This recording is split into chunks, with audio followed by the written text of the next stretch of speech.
And that's ultimately what I want you guys to have in your head is you start with the structure of glucose, and you can sort of see the movie in your head, the storyboard that we're creating that allows you to understand what's happening. And once you have that story in your head, you can pick up at any page of the story and answer a question for me on it. And that's sort of the goal here. So, and I think that was, yeah, the last slide that I had here. So I'm going to come back here, and just for the last kind of few minutes of class, I'm going to imagine that we were going through and I was holding these structures here. So I'm going to take a walkthrough of this pathway. Okay, I'm going to create it as a story for you. And then what we're going to do when we have class on Monday is we're actually going to go through these enzymes one by one. We're going to talk about some details, some other applications. But right now, I'm just kind of walking you through the story so that when we take a deeper dive on Monday, hopefully it's logical because you've heard the story once before. Okay, so structurally, we hopefully are good drawing the structure of glucose here. So the first thing that's going to happen, remember the purpose of stage 1 is we are going to be decorating glucose with phosphates. So one of the easiest phosphates to decorate is a primary alcohol. So we're going to review some organic chemistry here. When you have a primary alcohol versus the rest of these, which are secondary alcohols, it's less sterically hindered. So it's actually easier to put a phosphate on that position. Okay, the enzyme responsible for doing that is an enzyme called hexokinase. So like the name implies, it's a kinase, so it's going to be putting a phosphate on an OH group, and it's going to get that phosphate from ATP. Okay, so that's why it's called a kinase.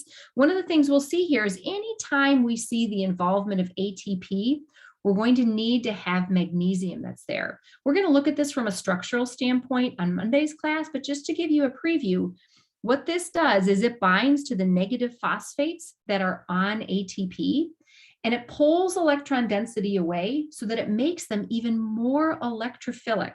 Because remember, what has to happen is this OH group is going to attack one of these phosphates, and it's going to displace ADP, leaving the other phosphate on this position like we see right here. So this guy's going to be a nucleophile, but this means ATP has to be an electrophile. That phosphorus on that ATP has to be an electrophile. And that's a problem if ATP has a -4 charge. So we'll look at those details on Monday, but just kind of giving you a preview, that's why we need magnesium. Okay, magnesium is what we call a cofactor. Cofactors are usually metal ions. When we have something that's a co-substrate, that's like another molecule that's going to be combining together. So we really don't have any co-substrates that we're going to be seeing here in our glycolysis pathway. When you have a coenzyme, that's where you require something that's like a B vitamin, like NAD+. We're going to see that later on. Okay, so as we see things along the way here, we will identify things that are cofactors. Actually, we will have a co-substrate along here. Inorganic phosphate is considered a co-substrate, or we have coenzymes. So I want you to kind of understand the difference between those terminologies. Okay, so we've started our pathway. We've started decorating glucose with phosphate. All right, so now we have glucose with a phosphate on the 6th position. The next step is an isomerase step. So isomerases are enzymes that just kind of change the position of where things are connected. It makes an isomer. Okay, so what we're going to be doing is we're going to be converting glucose into fructose. So this is one of these enzymes we're going to take a little bit of a deep dive on mechanistically. So let's think about what has to happen here. We need to basically take this carbon atom, which was in its open chain form a carbonyl, it was an aldehyde. Okay, we're going to take this carbon that was an aldehyde, and we're going to move that carbonyl over here, and we're going to make the 2 carbon be our carbonyl. So it's going to make a ketose sugar. Remember, glucose is an aldose sugar, fructose is a ketose sugar. Okay, so 3 things have to happen in this enzyme active site. We have to open up this sugar, so ring opening, to take this hemiacetal and make it into an aldehyde. Then we need to isomerize that aldehyde into a ketone. We learned a mechanism for that. So that's going to make glucose 6-phosphate in its open chain form be fructose 6-phosphate in its open chain form. And then we're going to need to reclose that sugar. And because we moved where that carbonyl was from the 1 carbon to the 2 carbon, we go from a 6-membered ring now to a 5-membered ring. Okay, so now we have fructose 6-phosphate. Okay, phosphoglucose isomerase. So it isomerizes a phosphorylated glucose. You can see how these enzyme names kind of make sense. Okay, it's also abbreviated PGI. I want you to know the enzyme abbreviations. So this generates fructose 6-phosphate. Okay, so a couple of reasons why this is important. Hopefully you can see that I have a little bit of symmetry that I have here. That's going to be important when we do chemistry to break this sugar apart.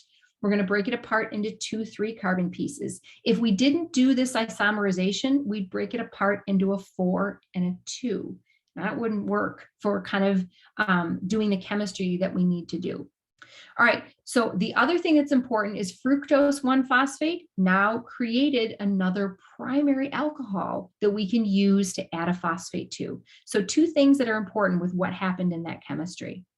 Okay, so this is kind of the most important step that we're going to have here. We're going to have phosphofructokinase, PFK. I want you to put a little star by this guy because this is the star player in glycolysis. This is the rate controlling enzyme in glycolysis. So this is a really important enzyme for this, okay? But another step where we're going to continue to decorate what was our glucose molecule. So now we've got 2 phosphates that we've added. We've generated a molecule called fructose 1,6-bisphosphate. And just like we saw before, this is a kinase. It requires ATP, so it's also going to need magnesium as a cofactor. And we're going to be decorating the 1 position. So fructose 1,6-bisphosphate. So a little just kind of terminology thing to highlight here. ADP is called adenosine diphosphate because the 2 phosphates are hooked to each other. When you see bis here, bis means 2, but those 2 phosphates are not connected to each other. So that's how we differentiate 2 phosphates that are hooked together, diphosphate, versus 2 phosphates that are present on a molecule but not connected together. That would be bisphosphate. All right, now we're ready to do the magic of cutting a carbon-carbon bond. And this is the carbon-carbon bond we're going to cut between carbons 3 and 4. We're going to study the mechanism of this transformation as well. When we cut at this position, we're going to get 2 3-carbon sugars. We're going to get one that's an aldehyde and one that's a ketone. Okay, so the aldehyde is called glyceraldehyde 3-phosphate. So this was glycerol that has an aldehyde at the 1st carbon, and at the 3 position, okay, it's got a phosphate. Remember, when we're numbering things here, we're always numbering things that the carbonyl containing functional group is the highest priority functional group. And if we had, this is dihydroxyacetone phosphate. So if you can think about what the structure of acetone looks like, here's acetone, okay? So we have dihydroxy, so it's saying, okay, no, we're gonna have OH groups at each of these positions. So it's dihydroxyacetone, and then we're going to put a phosphate on one of those. So that's how we get that in terms of that name, okay? 2 3-carbon pieces. We're only going to continue down the rest of the pathway with one of them. So our last step actually takes dihydroxyacetone phosphate and converts it into glyceraldehyde 3-phosphate. So what ends up happening is we are going to take 2 GAPs through the rest of this metabolic pathway. So the end of stage 1 is 2 GAP molecules. We've burned up 2 ATPs, so we're in the red here for our energy balance. We've put ATPs in, we haven't gotten anything out yet, and we've generated 2 GAPs. So even though we only see one structure kind of going through here, I want you to remember that the rest of this pathway actually happens in duplicate. Okay, so the second half of the pathway here is we're going to take glyceraldehyde 3-phosphate, and this is kind of They kept it in the same structures when it was like together as a ring, so it kind of looks a little wonky there. But what's going to happen here is we are going to oxidize and then add a phosphate to that aldehyde group. Okay, so the enzyme that's responsible for it is glyceraldehyde 3-phosphate dehydrogenase. So a ton happens in this step.